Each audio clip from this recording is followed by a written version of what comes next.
মির্জা গালিবের জীবনকালে আবার মুঘল সাম্রাজ্য ধুলোয় মিশে গেল। এই যেই চাকরি নিলে যতটুক সম্মান আছে এটাও থাকে না, ওই চাকরি আমার দরকার নাই। যে রা করে সেই হচ্ছে রাধা, যা আপনাকে আকর্ষণ করে সেই কৃষ্ণ। ইশকে মজাজি পার হয়ে তোমাকে ইশকে হাকিকিতে যেতে হবে। সুফিরা বলেন ইশকে মজাজিকে ধারণ না করে ইশকে হাকিকিতে তুমি যেতে পারবে না। আমার যে বিষয় নিয়ে আজকে এখানে ডাকা হয়েছে কথা বলবার জন্য, একটা হচ্ছে মির্জা গালিব, সঙ্গে সাদাত হাসান মান্টো। মির্জা গালিবের জন্ম হচ্ছে 1797 আগ্রা। মান্টোর জন্ম হচ্ছে 1912। মাঝখানে কতগুলো দিন? প্রায় 200 বছর। এই দুটো মাঝখানে কেমন করে আপনি সম্পর্ক জুড়বেন? একজন স্বাধীন ভারতবর্ষে তার জন্ম, মুঘল সাম্রাজ্যের সঙ্গে তার ওঠা বসা, তার জীবৎকালে মির্জা গালিবের জীবনকালে আবার মুঘল সাম্রাজ্য ধুলোয় মিশে গেল, যাকে ইংরেজরা বলে সিপাহী বিদ্রোহ, যেটা আসলে ভারতবর্ষের প্রথম স্বাধীনতা সংগ্রাম ইংরেজদের বিরুদ্ধে। সেই সিপাহী বিদ্রোহ, যাকে আমরা বলি ভারতবর্ষের প্রথম স্বাধীনতা সংগ্রাম, এই প্রথম স্বাধীনতা সংগ্রামের মধ্যে দিয়ে মুঘল সাম্রাজ্য ধসে গেল। মির্জা গালিব তখন তার বাৎসরিক মাসিক রোজগার 63 টাকা, বাড়িতে খাওয়ার লোক 20 জন, তার পালক ছেলে ছিল, তার ভাগ্নে। কেন? কারণ তার নিজের 7টা ছেলে জন্মে গিয়ে 3 মাসের মধ্যে মারা গিয়েছে। তার কোনো বংশধর ছিল না। তিনি তার এক ভাতিজাকে দত্তক নিয়েছিলেন, আরিফ নাম, মির্জা আরিফ। সেই ছেলেও 21 বছর বয়সে অসাধারণ প্রতিভাসম্পন্ন কবি ছিলেন। সেই ছেলেও মাত্র 21 বছর বয়সে দত্তক ছেলে, সেও মারা গেল। মির্জা গালিব সেই ভাগ্নের মৃত্যুর পর, পালক ছেলের মৃত্যুর পর লিখলেন, যাতে হুয়ে कहते हो कि कयामत को मिलेंगे गोया कि कयामत का है कोई दिन और। চলে যেতে যেতে তুমি বলছো মৃত্যুর আগে কিয়ামতের দিন দেখা হবে। তুমি আমায় ছেড়ে চলে যাচ্ছ, এরপরেও কি আরো কোনো কিয়ামত আছে? এরপরেও কি আর কোনো কিয়ামত আছে? প্রবল বেদনা নিয়ে কথা বলেছিলেন। 7টা ছেলে, কেউ বাঁচেনি। 3 মাস সর্বোচ্চ বয়স, মারা গেছে। ভাগ্নেকে দত্তক নিলেন, সে ভাগ্নেও মারা গেল। তারপর লিখলেন এই মর্মস্পর্শী লাইন। বাবা তুরস্ক থেকে এসেছিলেন, বাবা চাচা দুজন হচ্ছে সৈনিক। ভারতবর্ষে এসে তারা প্রথমে মারাঠাদের অধীনে চাকরি গ্রহণ করেন। তারপরে মারাঠাদের কাছ থেকে তো ক্ষমতা ছিনিয়ে নিল ইংরেজরা, ইংরেজ সেনাবাহিনীতে তারপর চাকরি নেন বাবা এবং চাচা। গালিবের বাবা মির্জা আবদুল্লাহ বেগ, গালিবের যখন বয়স 5 তখনই মারা যায়। চাচার কাছে মানুষ হচ্ছিলেন, চাচাও মারা গেলেন কম বয়সে। দুজনে যেহেতু সৈনিক ছিলেন এবং যুদ্ধক্ষেত্রেই মারা গেছেন, এই জন্য ইংরেজরা গালিবের পরিবারকে একটা তালুকদারি দিয়েছিল। এখন যেহেতু বাবাও মরে গেছে, চাচাও মরে গেছে, গালিবের বয়স তখন 12 কি 13, কে দেখবে তালুকদারি?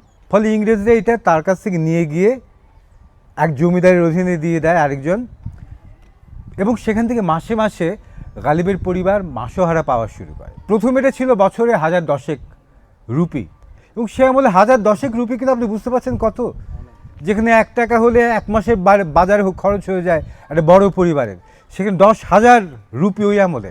10,000।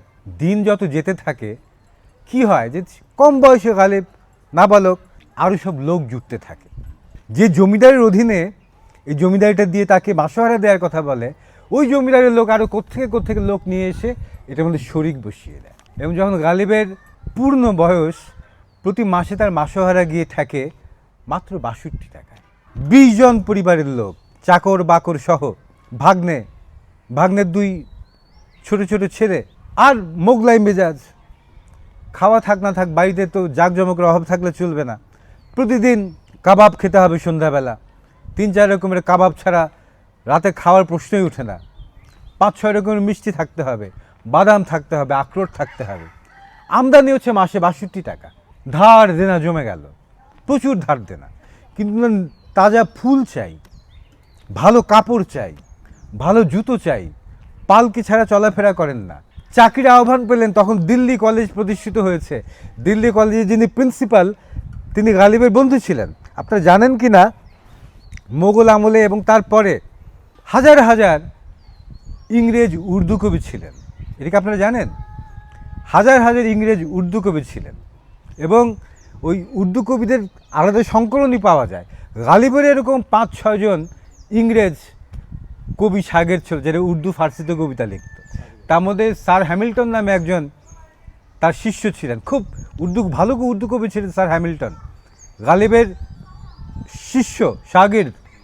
তারই অনুরোধে গালিবও খুব ভালো ফার্সি পণ্ডিত ছিলেন। দিল্লি কলেজের প্রিন্সিপাল তাকে ডাকে, আপনি আমাদের এখানে এসে ফার্সি যদি পড়াতেন। গালিব গেলেন, এর আগেও তিনি যেতেন, কিন্তু গেলে কি হতো, সাধারণ নিয়ম, অভিজাত কেউ গেলে বাড়িতে অতিথি, মোগলদের নিয়ম, তাকে লবে ফার্শ, যেখানে উঠান সেখান থেকে অভ্যাগতকে অতিথি আমন্ত্রণ জানিয়ে নিয়ে আসবেন। গালিব ওখানে গিয়ে দাঁড়ালেন, অপেক্ষা করলেন যে প্রিন্সিপাল তাকে স্বাগত জানিয়ে দরজা থেকে ডেকে নিয়ে যাবেন। প্রিন্সিপাল আর আসেন না। গালিব ভেতর লোক পাঠালেন যে আমি অপেক্ষা করছি, আমাকে নিয়ে যেতে বলো। ভেতর থেকে প্রিন্সিপাল খবর পাঠালেন যে আপনি আমার বন্ধু মানুষ, অন্যদিন আপনি যখন আসতেন তখন তো আপনি আমার অতিথি, আজকে আপনি চাকরি নিতে এসছেন, আজকে তো আপনাকে আমি ডেকে নিয়ে যেতে পারবো না। গালিব তৎক্ষণাৎ পালকে ঘুরিয়ে চলে গেলেন, চিঠি লিখে পাঠালেন আমি চাকরি নিতে এসেছিলাম যে আমার সম্মান বাড়বে এই কথা ভেবে, এই যেই চাকরি নিলে যতটুক সম্মান আছে এটাও থাকে না, ওই চাকরি আমার দরকার নাই। উনি চাকরি করলেন না। তখনও বাজারে হাজার হাজার টাকা দেনা, হাজার হাজার টাকা দেনা, কিন্তু চাকরি উনি করলেন না। মানে এই যে স্বাভিমান, জীবন দিয়ে তিনি যেটা প্রমাণ করে গেলেন, তার শের লক্ষ্য করে দেখুন। গালিব বলছেন যে बंदगी में भी वो आज़ादी वो खुद भी हैं कि हम, बंदगी में भी वो आज़ादी वो खुद भी हैं कि हम उलट फिर आए अगर दरे काबा वहाँ ना हुआ। আমার প্রার্থনাগুলো, আমি যখন প্রার্থনা করি তখনও আমি এত স্বাধীন, তখনও আমি আমার নিজের অহংকারকে, আমি নিজের আত্মাভিমানকে বিন্দুমাত্র ছাড় দিই না। আমার দোয়াগুলো যদি গিয়ে কাবা শরীফে দেখে কাবার দরজা বন্ধ, তারা পাল্টা ফেরত এসে পড়ে, অপেক্ষা করে না। খোদার দরবারেও আমার প্রার্থনাগুলো অপেক্ষা করতে রাজি না, কাবার দরজা বন্ধ থাকলে সে ফেরত এসে পড়ে। এই অসম্মানের প্রার্থনা পূরণ হওয়ার দরকার নাই। আমার প্রার্থনাটা যদি গিয়ে দেখা কাবার দরজা বন্ধ, তারা ফেরত এসে পড়ে। बंदगी में भी वो आज़ादी वो खुद भी हैं कि हम उलट फिर आए अगर दरे काबा वहाँ ना हुआ। আমাদের বাংলা কাব্যে, প্রাচ্যের কাব্যে প্রিয়, যার জন্য মানুষ তার নিজের জীবনকে উৎসর্গ করে দেয়, সে প্রিয় যে কোনো কিছু হতে পারে। প্রিয় হতে পারে কোনো মানুষ, প্রিয় হতে পারে আপনি যদি কারোর অনুগত হন, আপনার মুর্শিদ আপনার প্রিয় হতে পারে, আপনার বন্ধু আপনার প্রিয় হতে পারে, অথবা আপনি যাই ভালোবাসেন সেটাই আপনার প্রিয় হতে পারে। যেমন কৃষ্ণ শব্দের ব্যাখ্যা কী? কৃষ, আকর্ষণ করে যে সেই কৃষ্ণ। রাধাকে যে ডাকে, যে রা করে, রা মানে আহ্বান, যে রা করে সেই হচ্ছে রাধা। যা আপনাকে আকর্ষণ করে সেই কৃষ্ণ। ওই আকর্ষণের ডাকে সাড়া দিয়ে যে ডাক দেয় পাল্টা, সেই রাধা। এই হচ্ছে রাধা কৃষ্ণর বৈশিষ্ট্য। ফলে আমরা প্রাচ্যেও কিন্তু আমাদের নিজেদের কাব্যেও, এই বাংলার কাব্যে আমরা কিন্তু বারবার প্রিয়র কথা বলি, বারবার প্রিয়র কথা বলি। গালিব বলছেন তার একটা শেরের মধ্যে, হাম পুকারে और खुले यूं कौन जाए यार का दरवाज़ा गर हो खुला। সবাই কি বলে যে আমি প্রিয়র দরজায় গিয়ে দাঁড়িয়ে থাকি, কখন সে ডাক দেয়, আমি তার জন্য মাসের পর মাস, দিনের পর দিন, সারা জীবন অপেক্ষা করি। আমি জ্বলে মরলাম, আমি পড়ে মরলাম রে বন্ধুরে তোর পীড়িতের আগুনে। এই যে আগুনে পুড়ে মরতে চায়, পীড়িতের আগুনে পুড়ে মরতে চায়। অথবা সে যে বিখ্যাত গান আছে খালেক দেওয়ানের গান, তিনি বলছেন, গানটার মধ্যে কি অদ্ভুত কথা, তিনি গানের মধ্যে বলছেন যে, তিনি বলছেন কায়েসের কথা, মানে মজনুর কথা বলতে গিয়ে খালেক দেওয়ান কি বলছেন, লাইলি লাইলি করতে করতে লাইলাহায় চলে যায়। অর্থাৎ ইশকে হকিকি আর ইশকে মজাজি, ইশকে মজাজি মানে হচ্ছে যে প্রেম দেখা যায়, ধরা যায়, ছোঁয়া যায়, ইশকে মজাজি। আর ইশকে হাকিকি মানে হক, সত্যকারের ইশক। সুফিরা বলেন এই বাহ্যিক দেখা যায়, ছোঁয়া যায় যে প্রেম, এটাকে অতিক্রম না করে, ওই পর্ব পার না হয়ে তুমি ইশকে হাকিকিতে যেতে পারবে না। ইশকে মজাজি পার হয়ে তোমাকে ইশকে হাকিকিতে যেতে হবে। ইশকে মজাজির মধ্যে কি আছে? মানুষের প্রেম আছে। ইশকে মজাজির মধ্যে নরনারীর প্রেম আছে। ইশকে মজাজির মধ্যে সন্তানের প্রতি পিতার, সন্তানের প্রতি মাতার প্রেম আছে। ইশকে মজাজির মধ্যে দরিদ্রের জন্য অপর একজন মানুষের যে করুণা, যে ভালোবাসা, সেই প্রেমও আছে। সুফিরা বলেন ইশকে মজাজিকে ধারণ না করে ইশকে হাকিকিতে তুমি যেতে পারবে না। মানুষের প্রতি ভালোবাসা, মানুষের প্রতি প্রেমকে অবজ্ঞা করে, অস্বীকার করে, পার না হয়ে তুমি ইশকে হাকিকিতে যেতে পারবে না। হ্যাঁ, মানে গালিব কি বলছেন যে আমি প্রেমের জন্য আমার প্রিয়র দরজায় গিয়ে দাঁড়াই, তখন কি হয় সে প্রিয় দরজায় গিয়ে দাঁড়ালে? সবাই বলে আমি তার জন্য দরজায় গিয়ে দাঁড়িয়ে থাকবো, অপেক্ষা করবো যতদিন তা সে দরজা খোলে। গালিব বলছেন যে না, हम पुकारे और खुले, यूँ कौन যায় यार का दरवाজা हो घर খোলা। সবাই অপেক্ষা করে যে কখন প্রিয়র দরজা খুলবে, আমি সে বন্ধ দরজার সামনে গিয়ে অপেক্ষা করব। গালিব বলছেন যে না, আমি তোমার দরজার সামনে গিয়ে দাঁড়াবো, তোমার দরজা বন্ধ থাকবে, আমি ডাক দেব তোমার নাম ধরে, তখন আমার ডাক শুনে সে দরজা খুলবে, তখন আমি ঢুকব। যেই দরজা সবার জন্য খোলা সেইখানে আমি যাই না। মানে তুমি আমারই, সবার জন্য যে দরজা খোলা সেখানে আমি যাই না। দরজা বন্ধ থাকতে হবে, আমার ডাক শুনে খুলতে হবে, তাহলে আমি ঢুকব। এই যে স্ব-অভিমান, এইটা ছিল তৎকালীন ভারতবর্ষের অন্যতম একটা বৈশিষ্ট্য, যে বৈশিষ্ট্য আপনি ক্রমাগত আস্তে আস্তে হারিয়ে ফেলছেন। গালিবের কালে গালিব চাকরি ছাড়তে পারতেন এই বলে যে আমি চাকরি করব বলে ভেবেছি যাতে সম্মান বাড়ে। যে চাকরি করতে গেলে সম্মান যা আছে তাও থাকবে না, এই চাকরি আমি করি না। স্বাভিমান। সে গালিব দেখছেন কেমন করে ভারতবর্ষ থেকে একটা পুরো যুগ নাই হয়ে যাচ্ছে, যেখানে একজন মুঘল সম্রাটের নামে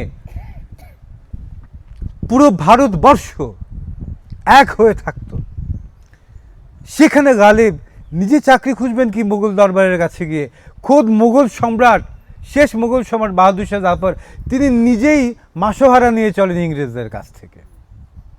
যে ভারতবর্ষ গালিব দেখে এসছেন, তার পিতা পিতামহরা দেখে এসছেন, সেই ভারতবর্ষে মুঘল সাম্রাজ্যের একে একে অবস্থান ক্রমাগত একটা একটা করে প্রদীপ নিভে যাচ্ছে। রবীন্দ্রনাথ যে পরবর্তীকালে বলেছিলেন যে বণিকের দণ্ড দেখা দিল রাজদণ্ড রূপে। বণিক এসেছিল দাড়িপাল্লা নিয়ে, মাপার গজফিতা নিয়ে, সেই বণিকের ব্যবসায়ী বেনিয়া, তার মানদণ্ড, তার গজফিতা হয়ে গেল রাজদণ্ড, সে হলো রাজা। গালিব এই ঝরে পড়াটা দেখছেন, ধসে পড়া দেখছেন, খসে পড়া দেখছেন। মুঘল সম্রাট তিনি নিজেও একজন বড় কবি, কিন্তু সেই বড় কবি, তার সাম্রাজ্য দিল্লির লাল কেল্লার ভেতরে, এর বাইরে তার আর কোনো হুকুম চলে না। এমনকি মোগলরা তাদের আদেশ ইংরেজরা মানে না, অনুরোধও মানে না, কারণ শেষ মুঘল সম্রাট নিজে ইংরেজদের কাছ থেকে মাসোহারা নিয়ে চলে। ফলে এই যে একটা যুগের পতন ঘটছে, যেখানে বংশ গৌরব,